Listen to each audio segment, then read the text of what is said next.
New models of Tesla are coming. They're coming in quick. I don't just mean the Model Y. I don't just mean the more affordable and the Cybercab SX. You name it. Even the Cybertruck's got a new rear-wheel drive version. If you consider that new or exciting, that's not up to me to decide. That's up to you and my buddy Herbert from Brighter, who's here twice a week, making me brighter once a week in a live stream as well. Join us for all of that, won't you? I'm Brian. Welcome to Futuraza. Herbert, big news, big news. It's always big news. That's why I bring you, is because I need you to big news with me. So here's that big news. Tesla was issued a Certificate of Conformity for the 2026 Model X on April 23rd. Like the refresh Model Y. Different gross vehicle weight. It's lighter. It's 200 pounds lighter. That's a gross weight. The curb weight is 50 pounds lighter, 60 pounds, still good. That means we're getting it, right? I don't know if that means that we're going to get it. You're basically saying that you think that the Model X, the revised Model S and Model X, which we're waiting for this to be coming, you think that it's actually coming this year because now you got this little, certificate saying that it's been approved. Yes, that is exactly what I'm saying. So let's do this. Still no 48 volt with how big a step the 3 has taken, and with its new generation and the Y that it's time. Yeah, we definitely, that was like, I think, the upgrade a couple years ago was bigger than most people thought, in terms of architecture and structure, and the car got a lot better too. Mm-hmm. But we'll give it some love, later this year, and make sure it gets a little bit, the stuff we've been putting in through. Later this year? Heard Lars Morvey just said, we're going to give it some love later this year. So people jumped on that and they said, oh, that means they're going to launch the Model X and Model S revised version this year, later this year. That's not what I read. I heard that they're going to give it love, meaning they're going to start thinking about it. And they're asking people what kind of features that they want, just to make sure that there's no last minute. So I'm not going to be too aggressive and say that they're going to come out this year. I think it's going to come out next year. There's just so much going on this year. I just can't see them sneaking that in by the end of the year. All right. Well, I will tell you why I think it's happening is in addition to having that Certificate of Conformity. Do you know what the Model Y is? The current one you can buy today is a 2026. Yeah. And so for them to say that this is a 2026 Model X, I mean, doesn't mean it's coming in late 26 or early 26. It may mean it could be coming any minute. It could be coming imminently. Yeah. When Lars said that when the S and X refresh came out, people were really impressed. No, we were impressed that it was a nice step forward from the previous one, but it was a mid-cycle refresh. It was not substantially new. It looks like the same cars. Some of the same complaints remain from before. The Falcon Wing doors still are potentially problematic and problematic in practice. Paint still rubs and whatnot. The doors are fickle. They're fickle. It was a complicated beast. They never should have made it. Elon has even said as much. But this could be something better, something more exciting. And the fact that we already have the gross vehicle weight tells me that we're farther along than many realized. It's just too crazy. It would be crazy. They re-engineered all 4 factories for the brand new Model Y. They got the rear-wheel drive Cybertruck. They've got these 2 more affordable vehicles. They have a brand new Cybercab, which is built on a brand new factory process, unboxed model. And then to think that they're going to introduce Model S and Model X, the refresh ones, which shouldn't just be kind of like you just said, not like a mid-cycle, not just a facelift. This is going to be like some people are thinking it's going to be that the Model X will get the Roadster treatment and the Model X will get the Cybercab treatment, the Cybertruck treatment. That's crazy.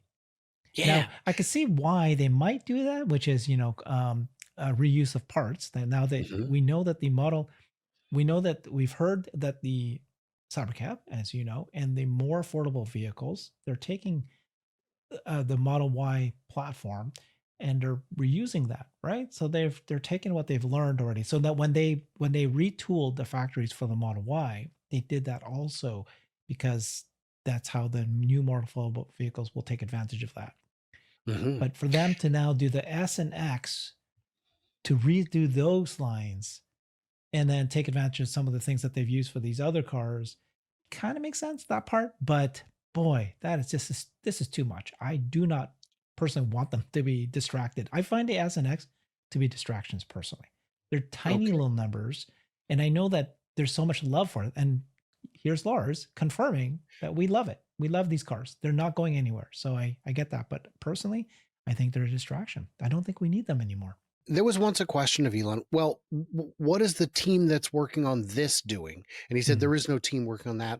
The teams are the teams. Well, we know with Cybercab, it did have a dedicated team because it's so different that it kind of needed it. They weren't going to be building it in a traditional way with traditional anything. I believe that the Model Y team, when they finished Juniper, jumped over to SNX, or maybe they jumped over to the new, more affordable vehicles and then to SNX. I don't think it's consuming headspace. And if they weren't working on SNX, I don't know what they would be working on. And my theory is that the Roadster will be built on the SNX line, which means a lot of the things that they have to do for the Roadster anyhow will be SNX research that just kind of spills over. That's my Agreed. theory. Yeah, I love that idea. I love that very much. And then again, the Roadster is supposed to be in development. They've taken money for it. They have to sell. They have to release that. So, are you expecting the Roadster to be announced this year also? Expecting? No. I mean, we still have 7 months to go, but no. No, the 2020 Roadster, I'm sure will be announced eventually, but I don't know, man. I was expecting the refresh of the Model S to look like the Roadster, to be Roadster inspired, to look more like a Taycan. But what we got was, and we know it wasn't what they wanted because it did have a yoke without variable steering. And that's not something you do on purpose. That's an afterthought, unfortunately. Now let's get on to more new models. I mean, we're here. Let's do it. Old versus new Model Y long range. The old one was 45,000. The new one is still 45,000. EPA range was 337, but the new one is 6% higher, though in practice, we know that the road tests will show it's more than 6% higher. And now, instead of just a kind of a conservative 6.5 seconds, you're getting close to antique supercar range right there. And it maintains, there's no decontenting. You still have your subwoofer, you still have your premium sound, your ventilated seats and all that. And it's then once you get your incentive on there, 37,490. And it's everything you want, right? Is this a good deal? Well, it's a great deal, first of all. I mean, if you're looking at compared to the old rear-wheel drive, this is tremendously better. Right? It's the car's better, right? So it's got longer range.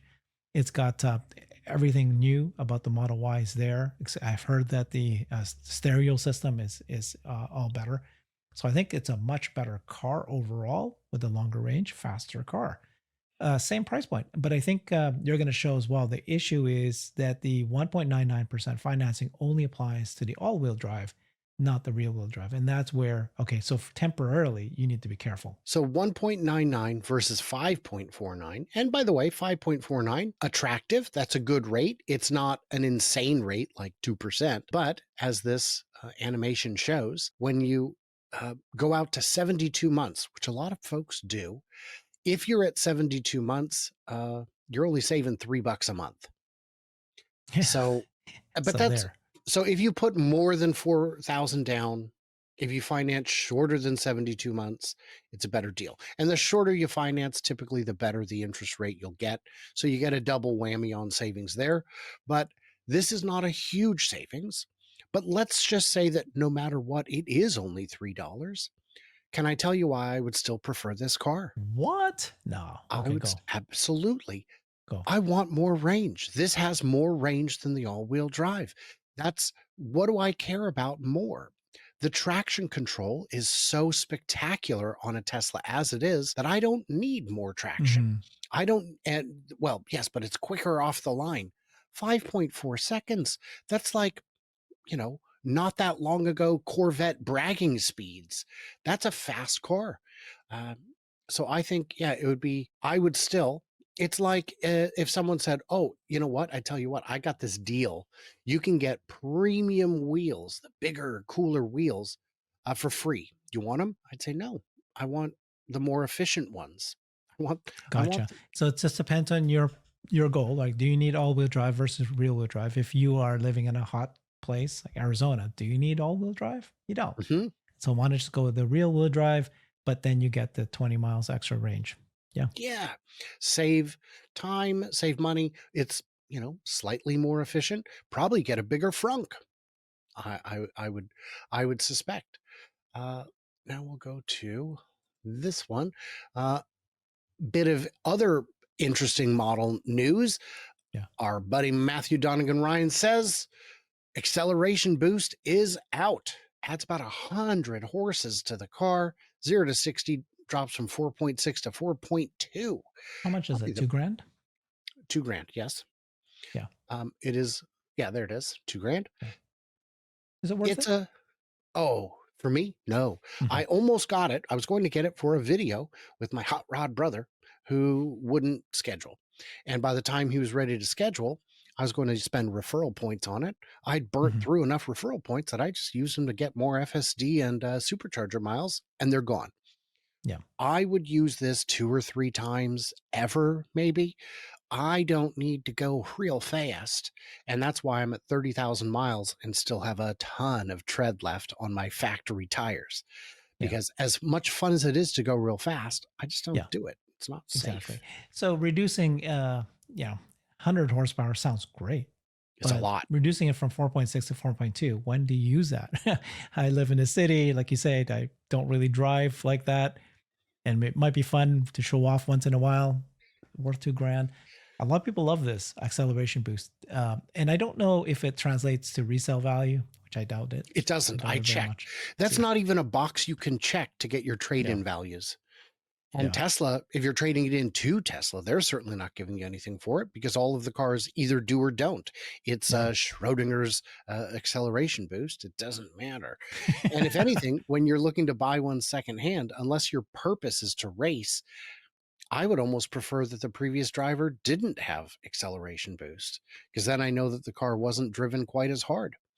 Yeah, So, exactly. Interesting. yeah. Now, the last bit of this video I want to ask you about is your expectations for when we will see a more affordable model coming out of Tesla. This is very, very interesting. I've been asking this question to as many people as possible in the last week or two because they did reaffirm, right? They did reconfirm that they expect to launch these more affordable vehicles in the first half of 2025, which we're talking about. We're now in May. We're talking about 3 weeks from now or a month from Yeah. now. A month and 3 weeks from now, we need to see this. Are they going to, does it matter if it overlaps with the launch of the robotaxi? I say that half and half. 50% of people I've asked said it does matter. They want to separate these two events. And the other half said they're totally separate events. One is a car sale event and the other one is a service thing. It doesn't matter if they overlap. Now, are they going to create some sort of event for this?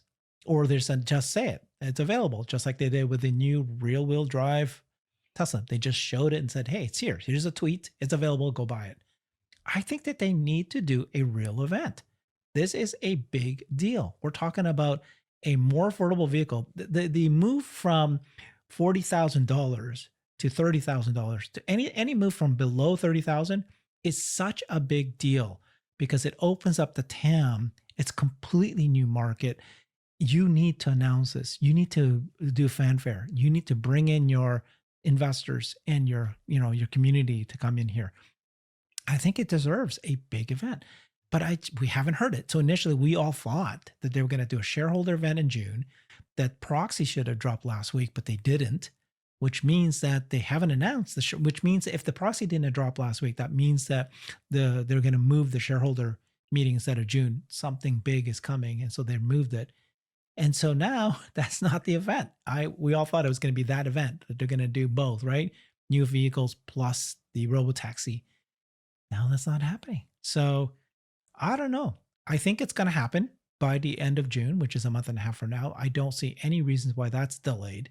I think we're going to need to hear a big event being announced. Well, I will tell you my thoughts is that should it be, is it separate? Is it connected? In terms of the market itself, different markets entirely, I think we can agree. The Robotaxi won't be for sale in June is Right. the starting point. But in terms of the event itself, I'm with you on this. I don't want to see a cybercab, a robotaxi rollout event. Oh, and also here's the new more affordable cars. The only reason we would see that is if they're trying to downplay that to preserve sales of 3 and Y. So I think that they might do it as a separate event. And depending just how awesome they are, it might even be a small non-event. Like the launch of the Model Y was a small non-event. Not the launch, the unveiling was a small non-event. And he's like, yeah, it's a good car. It's going to cost this much, and it'll probably be our best-selling car. And that was it. And then it ended, and we're like, that was it? That was the whole thing? Yes, because if I told you what you were really getting, you'd stop buying Model 3s. And what he said, Yeah. it I think it they're is. launching it. I do think it's a launch. I Oh don't yeah. think Oh that no, this no. is a I agree announcement. that. Yeah. I agree. This is going to be to put in your orders now, and you're Mhm. going to get them in a month, 2 Mhm. months, just like the new refresh Model Y. That's what Mhm. happened. Mhm. And the Model 3, same thing. We are fortunately past the days, I hope, of unveiling a vehicle in 2017 that isn't out by 2025. Yeah. The Roadster weeps, but the Cybertruck, even it had delays that were twofold. It was a whole new beast, and the pandemic was right in the middle of it. Both unfortunate but understandable. So I think that yeah, this is going to be interesting to see. Um, I hope I hope it all works is what I'm hoping, but we'll see how it pans out. I guess in the comments I would ask, what do you guys hope the vehicle is? I've got a lot of people telling me it's going to be a longer wheelbase Model Y with a squared off back. And I'm saying that's not a more affordable model. That's a less affordable model. That's not going to be cheaper than an existing Model Y, but you could argue it's a cheaper Model X, but they're refreshing the X, so I don't know if they would want to compete with themselves in that way. Any thoughts on that as we close? Yeah, I do not expect that. I mean, many people are saying there's going to be a mini Model Y and a maxi Model Y. And I'm still with, okay, there's going to be a mini one. It's going to be a compact one. That's fine because we saw, spy shots of what that could look like. Maybe there's two versions of that one, Mm-hmm. Mm-hmm. All right. So, guys, in the comments, what did we miss? What did we misunderstand? Head over to Brighter. Check out what Herbert's up to. Join us on our Wednesday live stream at 11 a.m. Pacific each and every week, where we have a great time and hang out with amazing folks, usually Nick Gibbs from Investing Against the Grain, and have a blast. Everyone else, stay tuned, stay juicy, and I cannot wait to hear from you, clever robots, when you let me know that you are still subscribed, because apparently YouTube is back to randomly unsubscribing people who do not wish to be unsubscribed.